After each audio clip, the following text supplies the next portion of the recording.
must love your neighbor and hate your enemy. But I say to you, love your enemies and pray for those who harass you, so that they will be acting as children of your Father who is in heaven. God makes the sun rise on both the evil and the good, and sends rain on both the righteous and the unrighteous. If you love only those who love you, what reward do you have? Don't even the tax collectors do the same? And if you greet only your brothers and sisters, what more are you doing? Don't even the Gentiles do the same? Therefore, just as your heavenly Father is complete in showing love and to everyone, so also you must be complete.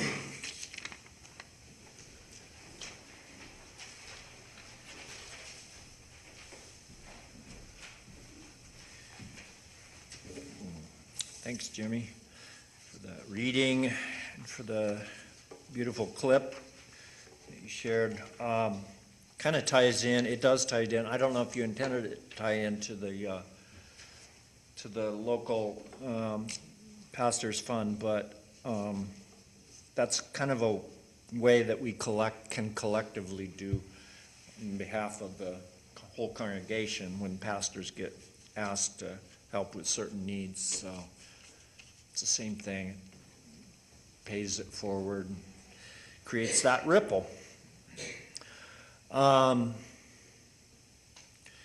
So we're going to talk a little bit about enemies. So I thought, well, what is an enemy? And of course, when we're first place we naturally may want to go, and I did too, is the dictionary. Enemy is one that is antagonistic to another. Enemy is one seeking to injure, overthrow, or confound an opponent. Enemy can apply to one personality or a collective enemy, as in one state fighting another state. So we'll work with that as a beginning to our meditation this morning.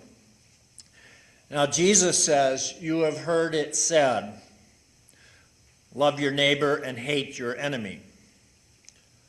And I looked into that. Leviticus 19:18 states, "Do not seek revenge or bear a grudge against anyone among your people, but love your neighbor as yourself. I am the Lord." And unlike the command to love your neighbor, there is no explicit Old Testament command to hate your enemy. But if you read the Psalms, you will notice that references to enemies are quite common. For example, in Psalm 139, 21 to 22, the psalmist writes, Do I not hate those who hate you, Lord, and abhor those who are in rebellion against you? I have nothing but hatred for them. I count them my enemies. Certainly we see hatred of enemies being expressed in some of the most even extreme ways in our scriptures, specifically Hebrew scriptures. Deuteronomy 20, which is basically, for instance, is basically describing the complete annihilation of the enemy. Taking no prisoners, be they men, women, children, or cattle. Show me the enemy, and I will show you violence. They go together, because the fruit of hatred always leads to violence. And this destruction, whether manifest in violent action or not, always comes to destroy both the object and the subject. In other words, the violence inflicted upon others is violence inflicted also upon ourselves, although it may not seem like it at the moment. Our souls are damaged by violence. Do you have any enemy stories? Anybody here have an enemy? Yeah, think about it. Again, kind of depends on your definition of enemy. But Jesus assumes we have enemies. I had an incident a couple of years ago where, and this is rare, fortunately, in my life, I had a conflict with my neighbor and a friend of many years.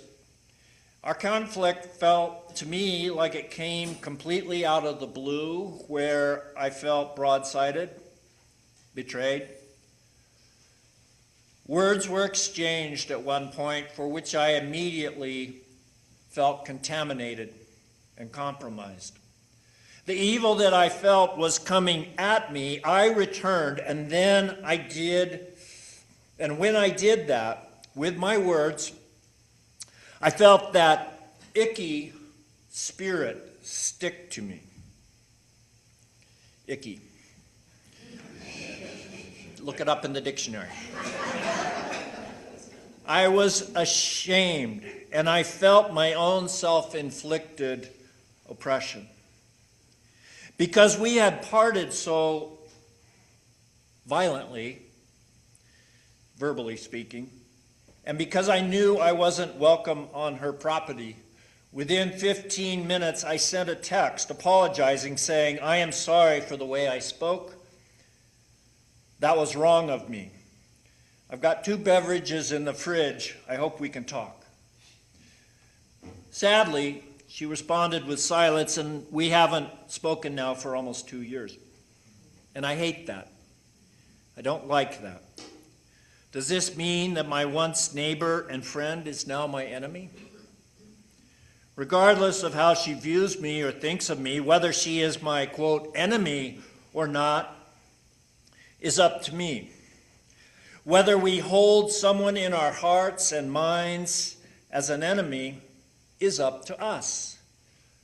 We can say so-and-so betrayed me or attacked me or hurt me in some fashion, but that doesn't mean we have to hold them in our hearts as the enemy. It doesn't even mean that we have to like them, but Jesus tells us to love them. Specifically, we are to pray for them, to wish them well, to not allow a narrative in the mind to fester.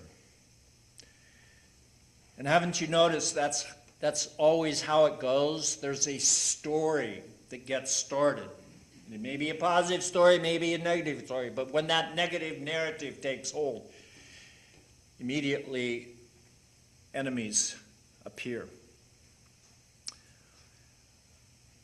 We have to remember that they are God's beloved too. To hold them in the light and love of God is nowhere, if nowhere else, other than in our prayers, even though the personal relationship may be severed, is what Jesus tells us to do. To remember that our enemies need prayer just as much as we do, that you are not perfect any more than they are. Which brings us to this other point. The last verse where Jesus says, "Be perfect as God is perfect." What? That's the most ridiculous thing I've ever heard. That's a prescription to drive yourself crazy. There is no perfection when it comes to human beings. In most translation, the word is, in fact, perfect in English, but in our translation we have this morning, the word is complete, which is easier thing to wrap my head around. But even then, we'll never be complete in this world. We'll probably never even be complete. We'll probably never even completely understand what completely means. Think about that. What is ever complete? What is ever perfect? The Greek word is teleos. And teleos has multiple meanings. Brought to its end, finished, lacking nothing necessary to completeness, perfect, fully grown adult or of full age, maturity. Teleology is the study of the end game or purpose of things. What's the teleology, the purpose, the end game of human beings? Is it to make a lot of money? Is it to dominate over others? Is it to be enslaved to others or to our own addictions? Of course not. We know the answer. It is to love. It is to connect. It is to repair. It is to learn. It is to struggle. It is to celebrate. It is to engage. It is, again, the word I started with, it is to love. In other words, our purpose is to show love to everyone because that is the very nature of God. And you and I and everyone who is born, yes, even our so-called enemies, carry that very nature, the very seed of God within. This is who we are. We are bearers and transmitters of love, as opposed to transmitters of hate. We know hate destroys and love builds up. And make no mistake, hate is the path of least resistance. Hate is easy. It spreads like a wildfire and destroys everything. But love takes work. It's hard. I wish it wasn't that way, but it seems to be. As Jesus reminds us, it's easy to love your friends. So what's so special about that, he asks. That's natural. But it's hard to love your enemies. We hear a lot about enemies these days. Fundamentalism of all stripes and colors feeds off fear and hate. I'm not thinking exclusively of the word we are wrestling with these days, WCN, white Christian nationalism, but that form of fundamentalism is certainly, as I said, dominating much of our cultural moment. May not be spoken of in that term, but it is. White Christian nationalism, in order to work, has to have an enemy.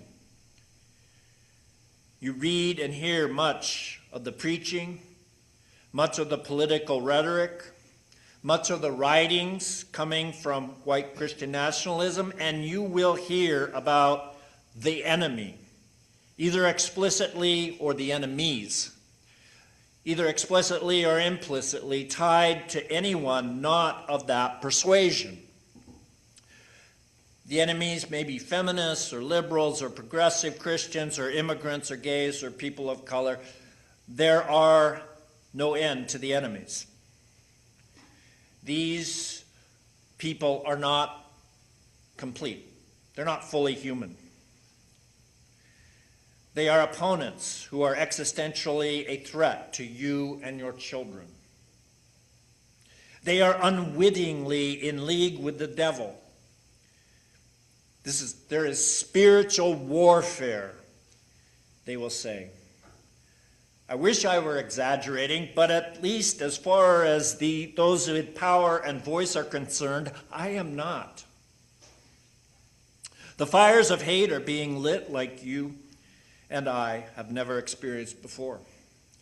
And Jesus' words bid us, challenge us, and dare I say, command us to not take the bait.